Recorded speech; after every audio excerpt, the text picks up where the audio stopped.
Bom dia, amados irmãos. Eu quero te convidar a que você abra a sua Bíblia no Evangelho segundo Mateus. Evangelho de Mateus, no capítulo de número 25. Mateus, capítulo de número 25, do verso 14 até o verso de número 30.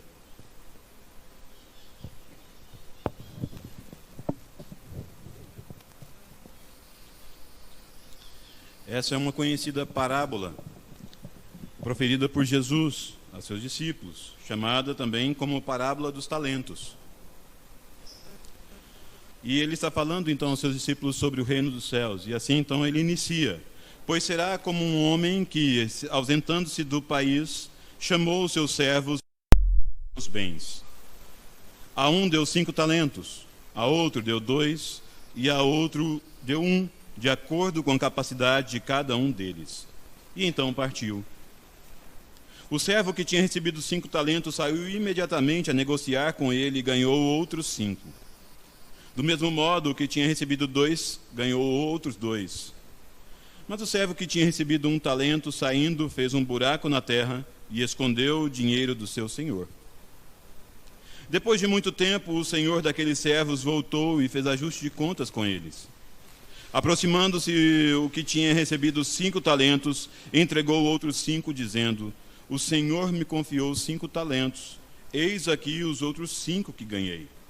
O Senhor disse: muito bem, servo bom e fiel, você foi fiel no pouco, sobre o muito te colocarei. Venha participar da alegria do seu Senhor. E aproximando-se também o que tinha recebido 2 talentos, disse: o Senhor me confiou 2 talentos, eis aqui outros 2 que ganhei.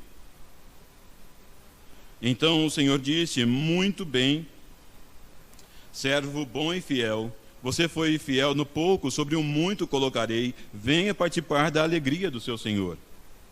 Chegando por fim o que tinha recebido 1 talento, disse: sabendo que o Senhor é um homem severo e que colhe onde não plantou e ajunta onde não espalhou, fiquei com medo e escondi o teu talento na terra. Aqui está o que é teu.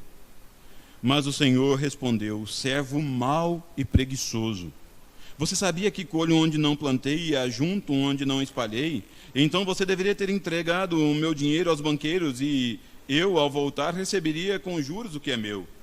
Portanto, tirem dele o talento e deem ao que tem 10, porque todo o que tem, mais será dado, e terá em abundância. Mas o que não tem, até o que tem, lhe será tirado. Quanto ao servo inútil, lancem-no fora das trevas. Ali haverá choro e ranger de dentes. Meus irmãos, nós estamos na terceira mensagem de uma série de mensagens que tratam sobre a graça de contribuir. Esse é um texto que nos ajuda a entendermos um dos princípios fundamentais do reino dos céus. Jesus trata isso com os seus discípulos. Eles estavam ávidos para que o reino de Deus, o reino dos céus, se manifestasse humanamente, se manifestasse por meio do poder, um poder que iria desbancar, por exemplo, os romanos, um poder que de alguma forma iria alterar a realidade, até mesmo deles como discípulos. Lembram que um estava querendo ficar à direita e outro à esquerda de Jesus quando ele viesse no seu reino? A visão deles do reino messiânico era uma visão humana, uma visão de que aquilo geraria poder agora, o poder estaria sobre eles, e eles estariam então como dominadores. Mas Jesus trata isso com os seus discípulos. E ele trata isso por meio de algumas parábolas. Veja que a partir do capítulo de número 24 de Mateus, quando Jesus faz o seu sermão profético, um sermão de que aquele templo tão maravilhoso seria destruído, que seria completamente... eles falam assim, mas como isso acontecerá? E Jesus está falando, de certa forma, também da destruição do seu próprio corpo, o fato dele morrer, mas também de ressuscitar. E então os discípulos perguntam: mas Senhor, como nós vamos saber que tudo isso vai acontecer? E Jesus então vai explicando passo a passo sobre o final dos tempos. E eles ali ávidos por entender como é que vai ser então o reino messiânico.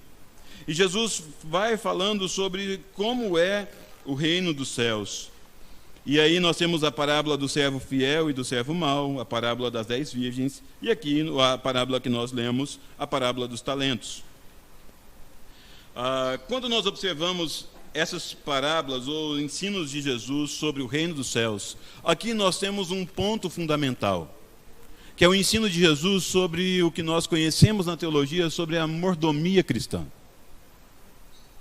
Jesus mostra aos seus discípulos um dos elementos do reino dos céus, onde nós somos considerados como que servos ou mordomos do nosso Deus. E eu gostaria então de trabalhar esse princípio com os irmãos, e eu gostaria que nós estudássemos um pouco sobre esse princípio, principalmente no que ele refere à nossa capacidade de servir a Deus com tudo que temos. Quando nós observamos a palavra mordomo, e ela encontra em vários momentos das Escrituras ecos sobre essa questão da própria mordomia, nós precisamos entender que é uma palavra que é composta por mor e domos, que seria mais ou menos o maior da casa, numa tradução literal. Ela representava um escravo ou um servo, que ele era o principal dentre os servos, porque ele tinha a responsabilidade de cuidar de tudo que havia na casa. Ele era o administrador da casa, ou administrador de tudo que pertencia ao seu senhor. É esse o princípio que nós temos. Esse princípio da mordomia, nós podemos observar, por exemplo, no Antigo Testamento, com o servo de Abraão. Lembra de Eliezer? Que era aquele servo, quando Deus promete a Abraão uma descendência, e ele pergunta, então, depois de algum tempo, para o Senhor, se seria do Damasceno Eliezer que viria a descendência dele, porque ele não tinha filhos. Eliezer era o mordomo, era aquele que era o principal na casa de Abraão. Abaixo de Abraão, então, Eliezer tinha domínio sobre todas as coisas, no sentido de que ele era responsável por tudo que pertencia ao seu senhor. Prestava contas de tudo que pertencia ao seu senhor. Uma outra história também do Antigo Testamento que nos revela um pouco sobre esse princípio de mordomia é quando nós observamos a vida de José. Ele era o mordomo de Potifar, um servo de Potifar. Lembra que quando nós observamos ali em Gênesis capítulo de número 41, 42, nós observamos que José, como mordomo, ele tinha domínio sobre todas as coisas que pertenciam ao seu senhor. E o seu senhor não tinha cuidado de nenhuma coisa, porque ele prestava contas de tudo que pertencia a ele. E ele foi assim mordomo, tanto de Potifar quanto do próprio faraó. Vejam então que é essa figura que também no Novo Testamento nós temos agora uma outra palavra, que é a palavra servo. Ela aponta para essa mesma estrutura, alguém que está sob o domínio do seu senhor e que presta contas ao seu senhor, que cuida daquilo que é do seu senhor. Se você observa o texto de 1 Coríntios capítulo 4, ou se você observa a epístola de Pedro, capítulo 4, verso 10, você vai ver uma outra palavra, que é a palavra despenseiro, que também aponta para essa mesma função. Aquele que tem o princípio de eu sou servo e eu cuido daquilo que é do meu senhor. Eu presto contas ao meu senhor. Essas coisas não são minhas, mas eu cuido de tal modo que eu apresento isso diante do meu senhor. Essa palavra também, a ideia de despenseiros, ela se refere a quem nós somos diante de Deus. E a parábola, então, que nós temos diante de nós, fala desse mesmo princípio. Fala de servos que estão cuidando daquilo que é do seu senhor. Eu te convido, então, a andarmos por meio dessa parábola para entendermos os princípios da mordomia cristã. Observe comigo o verso de número 14. O verso número 14 fala: pois será como um homem, e aí novamente falando sobre como será o reino dos céus. Então o reino dos céus será como um homem que, ausentando-se do país, chamou aos seus servos e lhe confiou os seus bens. Veja que o primeiro princípio que nós temos aqui da mordomia cristã é um princípio de que todas as coisas pertencem a Deus, pertencem ao Senhor. Ele coloca isso diante dos seus servos porque primeiro pertence a Ele. Isso precisa ficar claro na mente do servo, e isso precisa ficar claro na minha e na sua mente também. Aqueles administradores ali que estavam diante do seu senhor, eles não tinham aquelas coisas como sendo propriamente suas. Os talentos que lhes foram conferidos às mãos, eles não pertenciam a eles, pertenciam ao Senhor. E esse é o princípio que nós temos fundamental nas Escrituras. Tudo, absolutamente tudo, pertence ao nosso Deus. Quando nós entendemos esse ponto fundamental, fica muito mais fácil entender também a nossa responsabilidade diante do Deus que tem todas as coisas. Abra comigo a sua Bíblia lá em Deuteronômio capítulo 10. O verso de número 14. Deuteronômio 10, o verso de número 14. O que a palavra de Deus nos fala sobre o que todas as coisas, a quem todas as coisas pertencem. Fala que eis que os céus e os céus dos céus são do Senhor, o Deus de vocês. A Ele pertencem a terra e tudo o que nela há. Meus irmãos, tudo pertence a Deus porque Ele criou todas as coisas por meio da sua palavra de poder.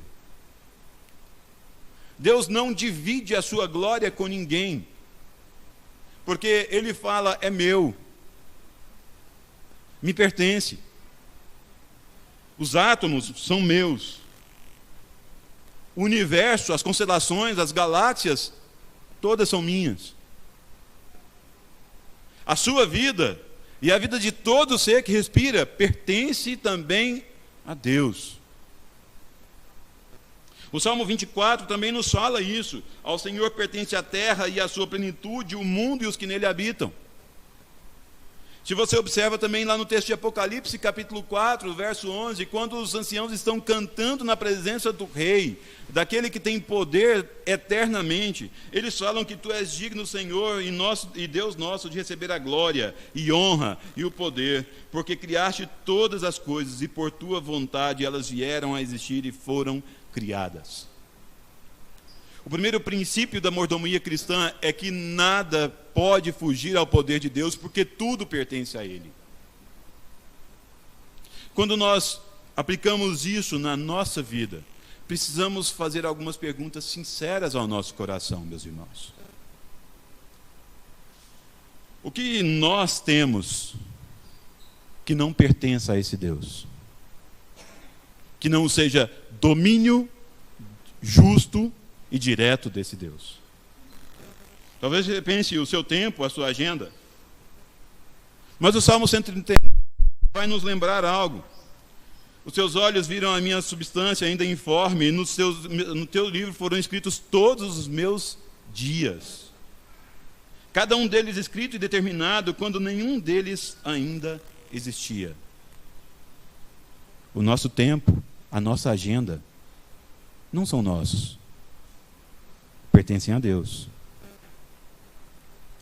Talvez nós pensemos ou vivamos como se as nossas finanças ou o nosso sustento pertencessem a nós. Não é verdade? Porque afinal, converter o bolso é uma das tarefas talvez mais difíceis do cristão, porque parece que ali é um ponto muito sensível. Mas o que Deus fala sobre a questão das finanças? O texto de 1 Crônicas, quando Davi está entregando tudo diante de Deus para a construção do templo, que ele não construiria, mas que seu filho Salomão assim o faria, ele fala, Senhor, riquezas e glória vêm de ti, tu dominas sobre tudo e na tua mão há força e poder. Contigo está o engrandecer e dar força a todos, porque quem sou eu e quem é o meu povo para que pudéssemos dar voluntariamente essas coisas? E ele conclui de uma forma maravilhosa, um homem riquíssimo. Ele fala que tudo porém vem de ti, e nós só damos o que vem das tuas mãos. Davi reconhece que riqueza, glória, poder só podem vir de Deus, porque tudo pertence a Ele. E se nós podemos entregar algo diante de Deus, nós só o fazemos porque Deus primeiramente nos deu. E agora nós podemos colocar na sua presença. Hoje em dia nós também ouvimos muito que, por exemplo, o meu corpo, as minhas regras. Não é isso uma máxima que nós temos ouvido aí continuamente? Uma vez que o corpo é meu, então eu faço o que eu quero dele. O que Deus fala sobre isso? O que Deus fala sobre o nosso ser? O texto de 1 Coríntios, capítulo 6, versos 19 e 20, contestam essa informação. O seu corpo não são suas regras, porque o seu corpo não é seu. O que Deus fala é que, será que vocês não sabem que o corpo de vocês é santuário do Espírito Santo, que está em vocês e que vocês receberam de Deus, e que vocês não pertencem a vocês mesmos? O verso de número 20 nos fala, porque vocês foram comprados por preço. Agora, pois, glorifiquem a Deus no corpo de vocês. Nem nosso tempo, a nossa agenda, as nossas finanças, o nosso sustento, nem o nosso próprio corpo nos pertence, porque tudo pertence a Deus. Esse é o princípio mais básico da mordomia cristã. Quando nós entendemos isso, nós entendemos que o nosso papel diante de Deus não é o papel de sermos aquelas pessoas que têm o domínio sobre todas as coisas e que andam segundo a sua própria vontade, mas que reconhecem quem é o verdadeiro dominador, quem é o verdadeiro Senhor, quem é o verdadeiro dono de tudo que há.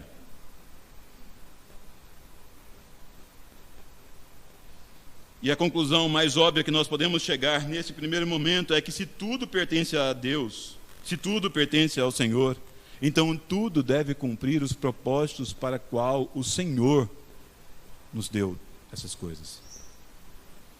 Tudo deve cumprir os propósitos do Senhor. O seu tempo e o meu tempo. As suas finanças, o seu sustento, o seu corpo. A nossa vida precisa cumprir os propósitos do Senhor. Mas seguindo aqui o texto da parábola dos talentos, nós observamos um segundo princípio da mordomia cristã. O princípio que Deus reparte os talentos segundo a sua própria vontade, segundo a capacidade de cada um dos seus servos. Deus ele não faz isso a mesma quantidade para todo mundo, como se todos tivessem a mesma capacidade de gerir isso. Mas o Senhor reparte os seus talentos conforme a capacidade de cada um dos seus servos, segundo a sua vontade. Veja comigo o verso de número 15 de Mateus 25. A um deu 5 talentos, a outro deu 2, e a outro deu 1, de acordo com a capacidade de cada um deles, e então partiu. Quando Jesus ele se refere aqui à questão do talento, essa era também uma unidade de medida na época, que equivalia a um determinado peso, mas ela também se referia a uma unidade monetária. E um talento ele estava associado a algo por volta de 6.000 denários. Um denário era aquilo que uma pessoa recebia por um dia de trabalho. O trabalho de um dia era um denário. 6.000 denários equivaliam então a um talento. O que isso significava? Que para que um trabalhador comum, se ele não gastasse nada de todo o seu trabalho durante 20 anos, ele conseguiria juntar um talento. O fruto do esforço de alguém por 20 anos, de maneira consecutiva, sem gastar nada, seria exatamente esse um talento. Então, o que Jesus está falando nessa parábola é que esse Senhor entrega uma fortuna, uma pequena fortuna para cada uma dessas pessoas. Para cada um desses administradores, para cada um desses mordomos. E veja que a quantidade 5, 2 e 1 falam da capacidade que cada um tem de gerir. E isso, meus irmãos, não é um problema, porque são servos diferentes, com capacidades diferentes, mas todos eles têm uma mesma missão, que é de fazer prosperar aquilo que o Senhor lhes colocou na mão. Mas há capacidades diferentes, sim.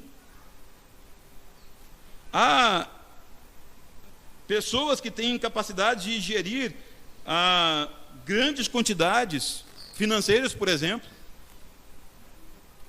Alguns irmãos, a gente vai conversando, eles trabalham na casa dos milhões de reais. E eu confesso que eu não consigo nem mesmo conceber muito bem o que é a ideia do milhão de real, porque isso para mim se torna muito grande. Mas alguns irmãos trabalham com isso com uma facilidade tão grande, que isso se torna comum, uma capacidade que Deus deu para gerir. Não, tal obra vai custar algo em torno de 17 milhões, isso aqui vai ficar em torno de 55 milhões. Eu falo, uau, eu não tenho a menor noção de como administrar algo tão grande. Mas Deus deu capacidade a pessoas para fazerem isso. Que bênção! Às vezes, quando nós observamos essa questão da capacidade que Deus dá de maneira diferente a um e a outro, nós tentamos comparar, então esse irmão é abençoado e não aquele outro. Mas coloque a sua atenção nisso, não está relacionada à questão do valor, mas a missão que Deus deu a cada um. Aquele empresário que trabalha com milhões, ele deve ser tão fiel quanto a dona de casa que faz a medida correta de alimento para que ele não sobre, para que não haja desperdício. É você usar com toda a sua maestria, com todos os dons que Deus te deu, as suas capacidades para fazer prosperar aquilo que Deus colocou à sua mão, não importa se é muito ou se é pouco. Isso vale, meus irmãos, não apenas para o elemento financeiro, isso vale para o seu tempo.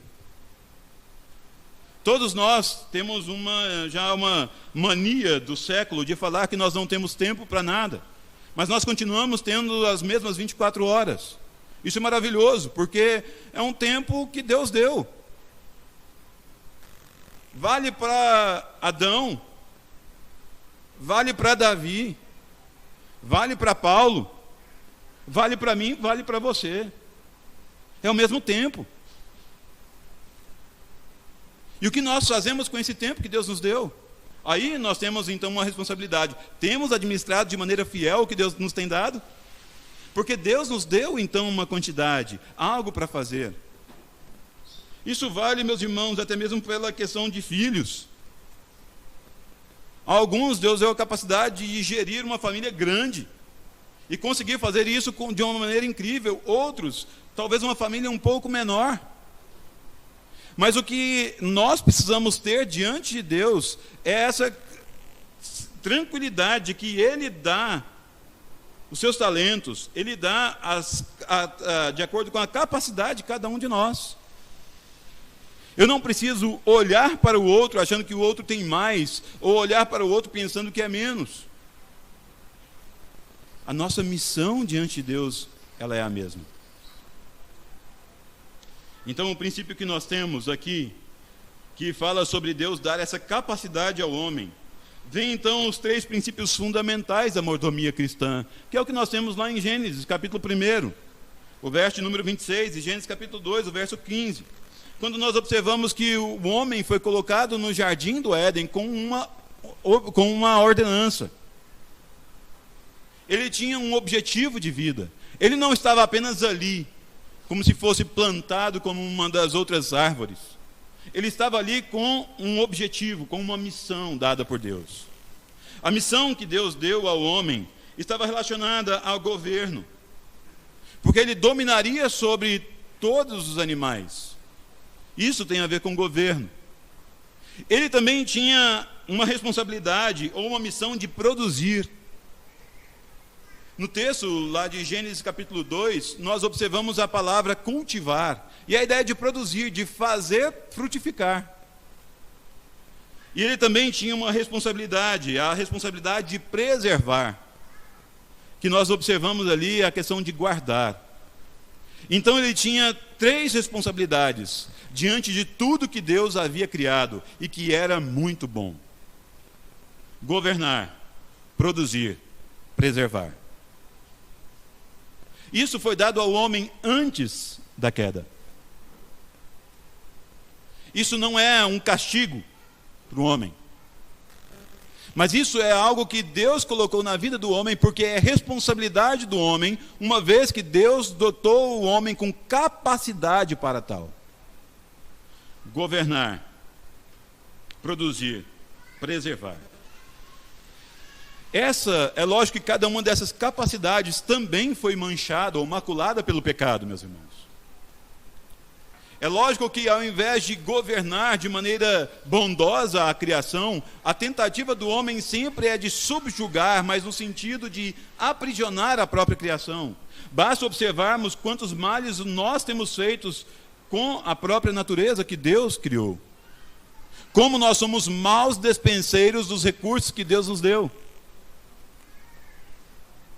Reclamamos da conta de energia e de alguma forma tentamos fazer de tudo para ver se diminuímos ali a questão do impacto dessas contas no nosso bolso. Mas nos esquecemos que o princípio que rege esse cuidado com a energia não é simplesmente porque está caro, mas é porque é um bem que Deus nos deu e que nós devemos preservar para Ele, para a glória dEle. Isso vale para tudo, meus irmãos, na nossa vida. Nós precisamos entender que nós temos essa capacidade, a capacidade de governar, a capacidade de produzir e preservar. Isso também aponta para um outro elemento que depois, mais à frente, vai ser tratado no texto, que é exatamente algo contra a preguiça, contra a indolência, contra a afasia. Isso não faz parte do plano de Deus para o homem. O homem não pode se tornar inútil na presença do seu Senhor. Ele tem uma função dada por Deus e ele deve desempenhar essa função da melhor maneira possível, porque Deus dotou o homem de capacidade para tal. Lembremos então, nesse segundo princípio, meus irmãos, que Deus distribui o quanto quer, como quer, a quem Ele quer.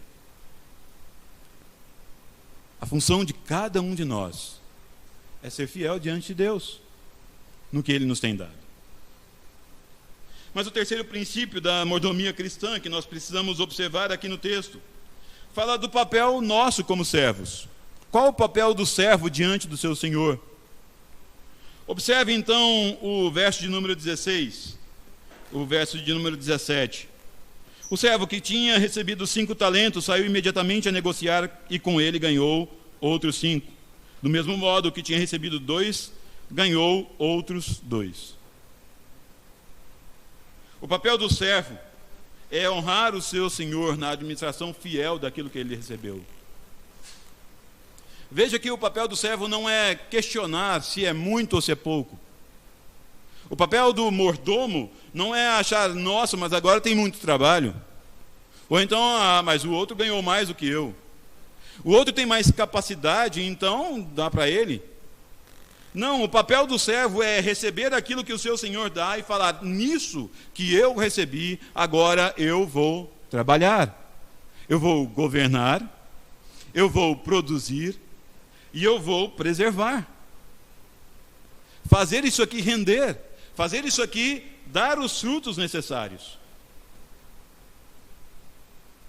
Veja que as palavras que seguem, depois de que o Senhor entrega os talentos nas mãos de cada um deles, é que saiu imediatamente a negociar e ganhou outros.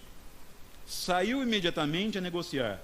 Ou seja, saiu para fazer o que ele foi chamado para fazer. Ele saiu para fazer a sua função. E isso gera um resultado. E esse resultado depois vai ser apresentado diante do seu senhor. 2 servos fazem dessa forma, mas o terceiro servo faz algo bem diferente. Vejam como se torna clara essa diferença. Depois, no verso 17 fala que do mesmo modo que tinha recebido 2, ganhou outros 2, mas, no verso de número 18, o servo que tinha recebido 1 talento, saindo, veja que todos eles saem da presença do seu senhor e fazem algo. Fez um buraco na terra, escondeu o dinheiro do seu senhor. Veja que também há uma ação aqui, mas uma ação contrária à vontade do seu senhor, contrária à sua missão, que é esconder aquilo que Deus havia dado, que é não usufruir de tudo aquilo que Deus havia colocado nas suas mãos para fazer frutificar. Ele decidiu fazer com que aquilo não produzisse nada. Ele decidiu usar simplesmente a ideia de que, bom, é do meu Senhor, eu vou guardar, quando ele vier, eu devolvo. É uma ideia de deixa como está para ver como é que vai ficar. Não mexe não para não dar problema. Palavras que são hoje muito comuns na nossa cultura. Mas, meus irmãos, a função dele não era essa. A função dele era administrar os bens do seu senhor. Ele era o mordomo. E Deus lhe confiou algo para que produzisse. Nossa função como servos, meus irmãos, é honrarmos a Deus com o que nós temos recebido das mãos dele. Não importa o tamanho ou a quantidade de talentos que recebemos, importa a nossa fidelidade ao fazer o que Deus determinou para que os bens que Ele nos deu, que o tempo que Ele nos deu, os dons que Ele nos deu, frutifiquem.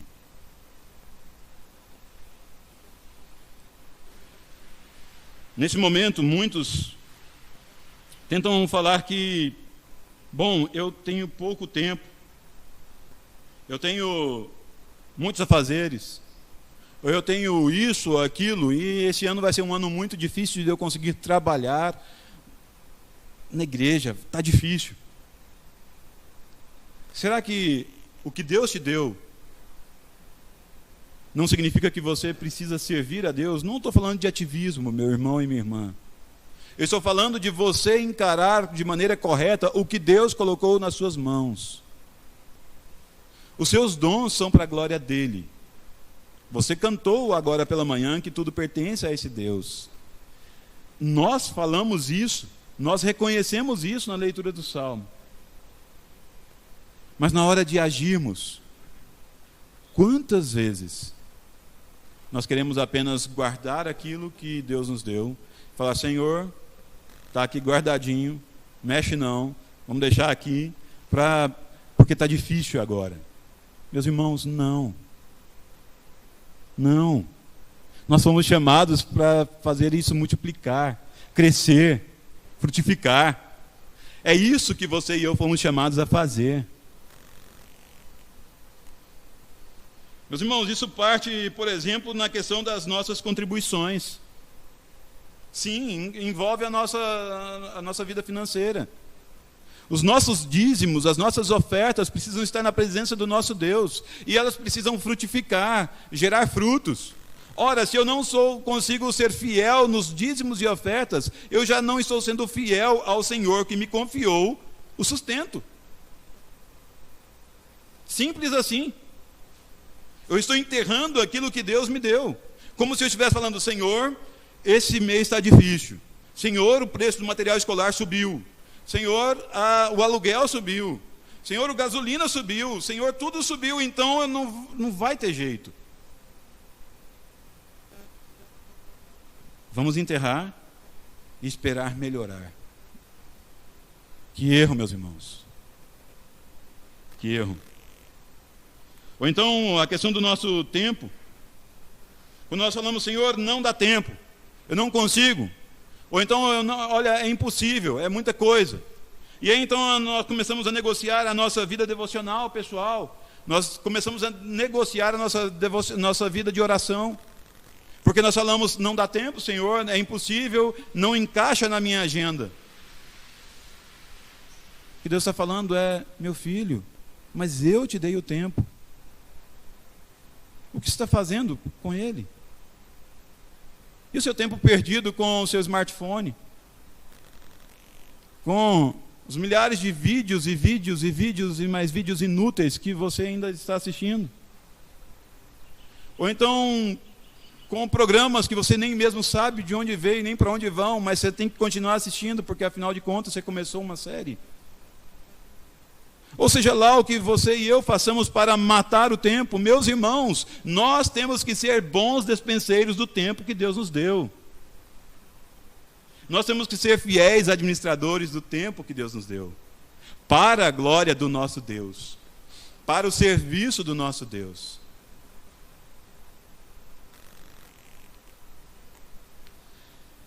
O quarto princípio que nós temos aqui, observando a questão da mordomia cristã, é que todos nós prestaremos contas diante de Deus. Não tem como fugir disso. Não tem como você achar que, bom, está tranquilo, isso aqui se resolve, estou na paz. Não. Deus ele vai te perguntar e vai me perguntar e vai perguntar a cada um o que você fez com o que eu te dei. Essa prestação de contas normal de todo servo para com o seu Senhor. Os versos 19 até o verso 27 mostram exatamente isso. Quando o servo chega diante do seu Senhor, quando o seu Senhor retorna, o servo chega: Senhor, está aqui o que o Senhor me deu, e está aqui o que eu ganhei. Isso é alegria, isso é prestação de contas, isso é maravilhoso. Prestar contas é maravilhoso, gente.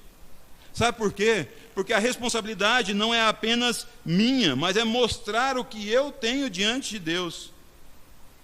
O Senhor me confiou, e eis aqui os outros tantos que eu ganhei.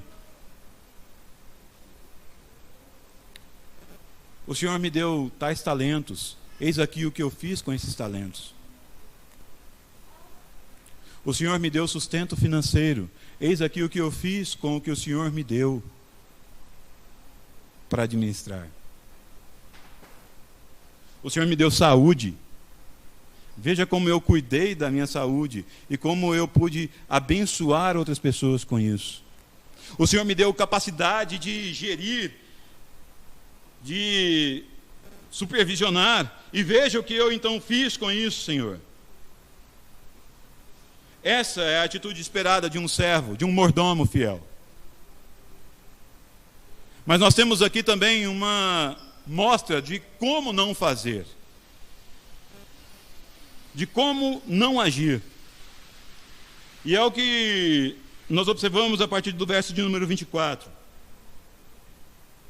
Quando nós observamos anteriormente os dois primeiros servos, a palavra do seu Senhor é maravilhosa. Ele fala o que é traduzido como muito bem, servo bom e fiel. É algo mais forte talvez que isso, talvez um excelente, bom trabalho. Uau! É isso, é uma aprovação do seu Senhor. Você é um servo bom, é um servo fiel. Você foi fiel naquilo que eu te entreguei. Entra na alegria, entra no gozo do seu Senhor. Venha e se alegre comigo. É isso que o Senhor fala aos servos. Mas o terceiro servo, o que havia enterrado o seu talento, fala assim no verso 24: chegando por fim o que tinha recebido um talento, disse: sabendo que o Senhor é um homem severo, que colhe onde não plantou e ajunta onde não espalhou, fiquei com medo e escondi o seu talento na terra. Aqui está o que é teu. Que diferente é essa atitude. Ao invés de apresentar diante de Deus o resultado do seu trabalho, do seu governo, do seu desenvolvimento, apresenta apenas acusações e desculpas. Assim não somos nós, meus irmãos. Mas, Senhor, fulano trabalha porque a família dele está muito bem. Já deu uma olhada aqui em casa, como é que estão as coisas? Não dá, Senhor. Mas, Senhor, o fulano contribui porque ele ganha tanto. Eu mal está dando para fechar as contas, final do mês. Veja que a nossa característica fundamental, como pecadores que somos, é exatamente de observar a situação que não é favorável a nós e achar um culpado, Assim como Adão fez lá no início. O que foi, Adão? Onde você está? Por que você está escondido? Deus então pergunta. Não, porque vi o Senhor e tive medo. Mas que é isso que você fez? Você comeu do fruto que eu te disse que não comesse? A mulher que tu me deste. Veja que é a mesma lógica que aqui é apresentada nesse terceiro servo. Sabendo que o Senhor é um homem severo. Veja que a culpa está no Senhor e não no servo. Ele não fez nada com aquilo que Deus havia lhe dado, com o que o seu Senhor havia lhe dado. Mas sabendo que o Senhor é um homem severo, que colhe onde não planta e ajunta onde não espalha, fiquei com medo de ti e me escondi. E escondi o seu talento na terra. Está aqui o que é seu. Quase que falando, a culpa é do Senhor. O Senhor é, de alguma forma ele está falando, o Senhor é injusto. Se você pega aquilo que você não plantou, se você ajunta onde você não espalhou, então há uma injustiça aqui. Essa é uma acusação severa que esse servo faz ao seu Senhor. Meu irmão e minha irmã,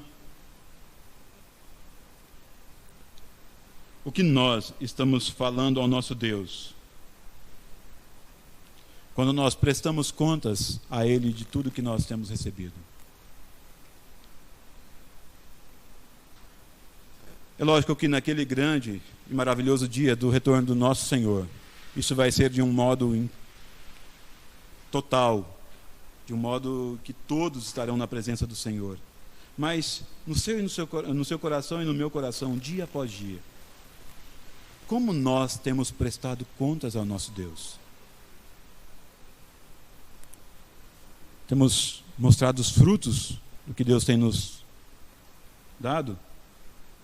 Ou temos apenas lançado, como que cuspido diante de Deus, as nossas acusações e desculpas esfarrapadas?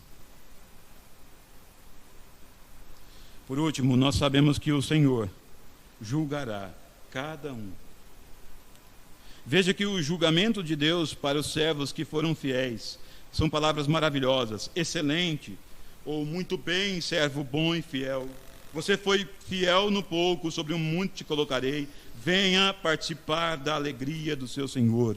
Entra no gozo do seu Senhor. E seja comigo e se alegre comigo. Mas aquele que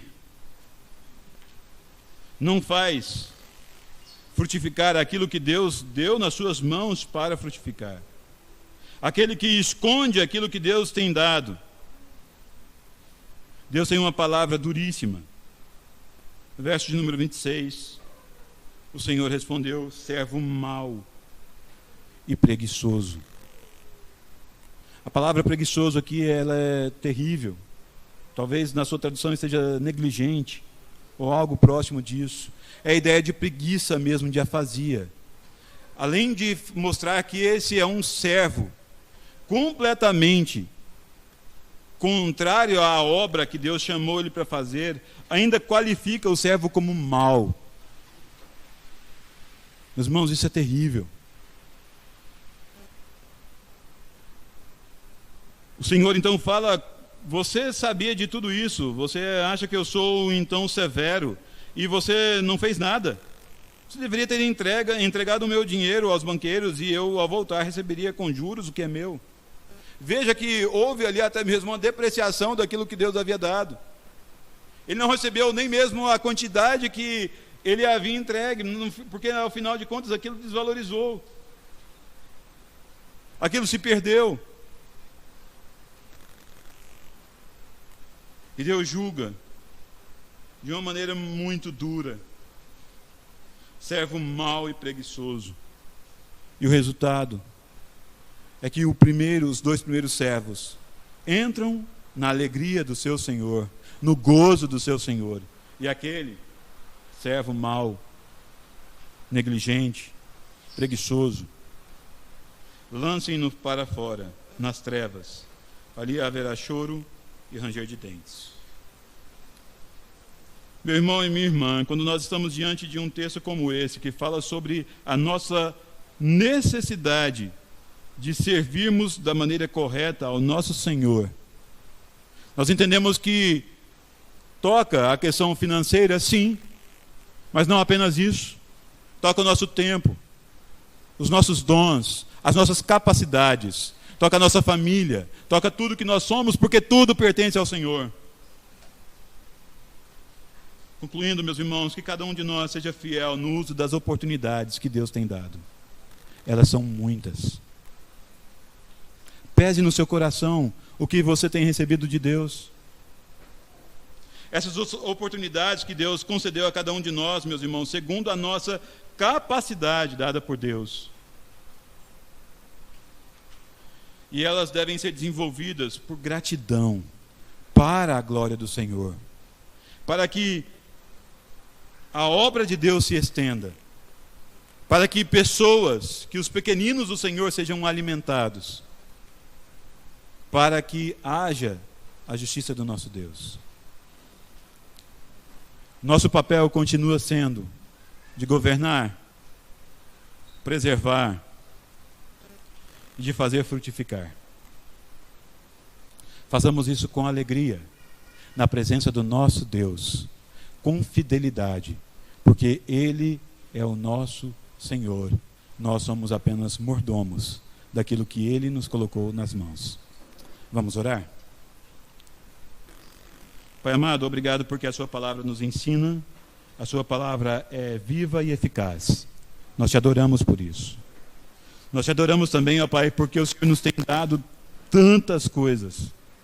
O Senhor tem nos dado muito mais do que nós mesmos precisamos.